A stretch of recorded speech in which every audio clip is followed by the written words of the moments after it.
Hey everyone, welcome to the Red Men TV. I say welcome to the Red Men TV. I suppose welcome to my kitchen yesterday.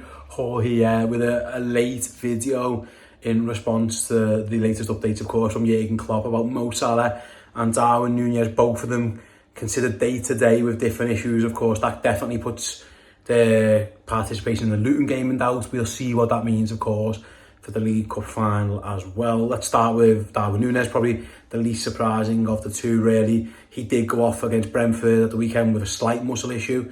Turns out Liverpool are still monitoring that. It's still very much day to day to see how he is.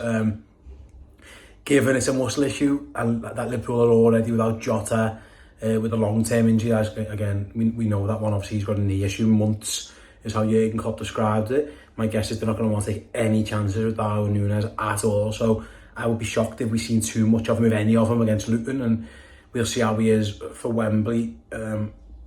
Big blow for Liverpool, of course, the way Liverpool want to play, the way they want to be direct, over the top, down the line. We saw the impact Darwin has. Yes, he sometimes does our heads in, but Liverpool, it's undoubted Liverpool are a better team, a better attacking team with Darwin Nunez in it. So that is a potential blow for Luton, and we'll see what that means for the final. As for Salah, described as day-to-day with fatigue, I think...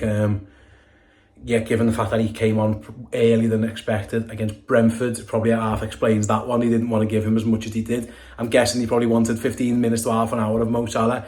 They ended up having to give him more. He had to go on before half time due to Jota's injury, so that might explain that. Again, day to day, to kick off tomorrow night. Who knows how he is? Hopefully he's fine. If he's not well enough to start, or they don't think they can get more than half an hour, 20 minutes out of him, then maybe bench for Salah would be the wiser move. What that means in terms of Liverpool's team, if they're both absent, Harvey Elliott in the front three, perhaps. I've never been too convinced that that's where he wants to play, that's where he should play. But yeah, obviously even Ben Doak's injured, isn't he? So Liverpool are out of options, forward options.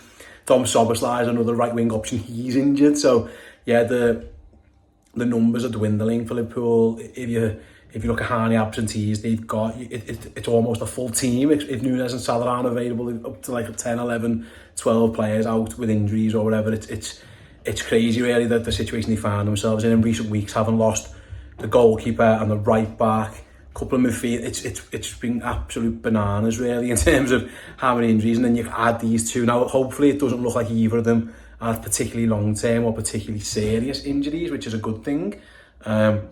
But yeah, something that Liverpool, of course, that we're monitoring ahead of not only the Luton game, which is a massive game, of course, the 3 points vital for Liverpool, the League Cup final on the horizon as well. It's interesting, really, because Liverpool play a League Cup League Cup final at the weekend. But actually, for me, the most important game is Wednesday night against Luton Town. Given the context of the Premier League title race, we know the form that Arsenal have been in. We see what's happening with Man City. We see the result that we get at the Etihad tonight, of course, and the added significance that might play in the valuability of Liverpool's 3 points. It's huge. They simply have to beat Luton Town at home and maintain that gap at the top. Or they need it. Basically, it's a must-win game. The final, of course, it's a final. You want to win finals, but I think in the pecking order of Liverpool's season, what the trophy we all want is the Premier League title. So that has to, for me, take priority. But also, you don't want to risk players in one game against Luton or that League Cup final if it means that they're the aggravation of an injury. We've seen Liverpool have those recently, Szoboszlai, Alexander-Arnold, etc. You don't want that either, absolutely not. So yeah, Liverpool got to play carefully. If you ask me now, I'd rather have 3 points than the trophy at the weekend. If I'm honest, I want both, of course. I want both, and Liverpool, listen, they're more than capable of winning both, even if Salah and Nunez aren't available for one or both games. Of course, Liverpool will feel more comfortable playing Luton at home, of course they will, without those players, than Chelsea. So that goes without saying. Chelsea at Wembley, a front three of Gakpo, Diaz, Elliott, while it's not fantastic in terms of Liverpool's pecking order, in terms of the options they would like, it's still a very good front three. Three very, very good players, of course, and then backed up perhaps Endo, Gravenberch and McAllister as a three. Van Dijk still available, of course, Robertson, Gomez, Bradley, Kwanzaa, Kanate. There's still options there for Liverpool that are more than good enough to get the job done, both against Luton and against Chelsea. But yeah, it's just they say bad news comes in threes. It feels like Liverpool's bad news for ages has been coming in 4, 5, 6, 7, 8, 9, up to like a whole team out. It's absolutely baffling. So yeah, we'll play tomorrow night and we'll try and get the job done. Of course they will, but yeah, no Salah potentially.